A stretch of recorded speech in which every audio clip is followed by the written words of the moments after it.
This morning we are here to discuss the federal response to escalating wildfires. As it so happens, wildfire smoke from the wildfires burning right now in Canada has been affecting the skies, as you can see outside, and if you've been outside, you can sure taste it. Some of my colleagues on the committee, particularly those from the western states, have much more firsthand experience with the impact of wildfires than some of us. Those impacts are numerous and range from devastating loss of life and property to air pollution.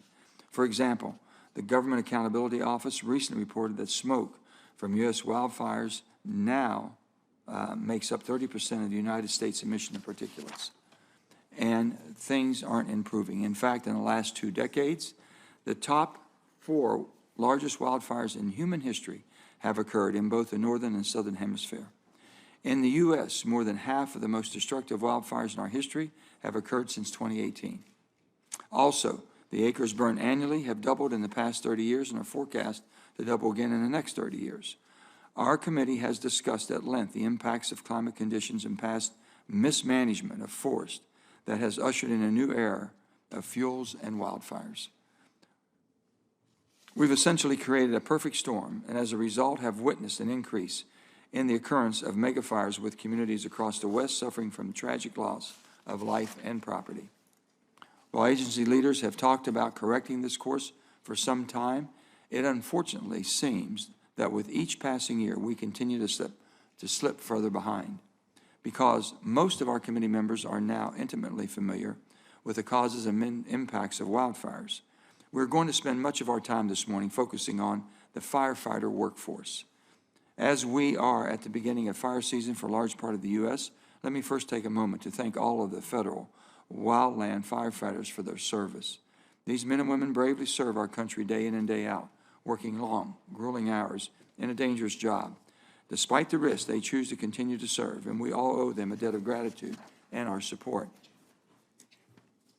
My staff and Ranking Member Barrasso's staff have been talking directly with wildland firefighters and their family members, as well as several firefighter organizations, to ensure that we fully understand what federal and wildland firefighters are experiencing and how we can improve the federal capacity.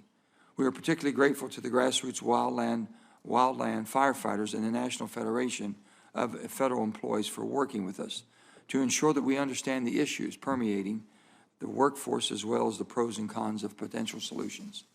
Over the last 2 years, Congress has provided record levels of funding, over $10 billion, to help the federal agencies achieve a paradigm shift in the way they manage the wildland firefighting workforce and our public lands. So I look forward to hearing from our witnesses today about the bottlenecks the agencies are facing, because we must get to work changing the status quo. Not only is the safety of our communities and health of our forest and the safety of our communities at stake, but also the lives of the men and women who serve in our fire service. There are several proposals existing today that offer some creative, common-sense solutions for addressing the problems facing our firefighting workforce. For example, last year, Ranking Member Barrasso and I introduced the Promoting Effective Forest Management Act, which directs the agencies to undertake a range of activities aimed at reducing fire risk on federal lands. The bill also significantly modifies a current federal policy related to retirement benefits for firefighters. In previous hearings, we've discussed how, if a federal firefighter has longer than a 3-day break in service over a 20-year career, he, or more often she, unconscionably must forfeit previously made retirement contributions. This is a policy that is impacting our workforce, and we must fix it. Also, I want to acknowledge that the administration submitted a legislative proposal with its fiscal year 2024 budget request, which will reform the way federal firefighters are paid. While this is a complicated issue, it is clear a great deal of thought and effort went into this proposal. I greatly appreciate that, and we believe we need to work to ensure that we get whatever the solution is going to be right.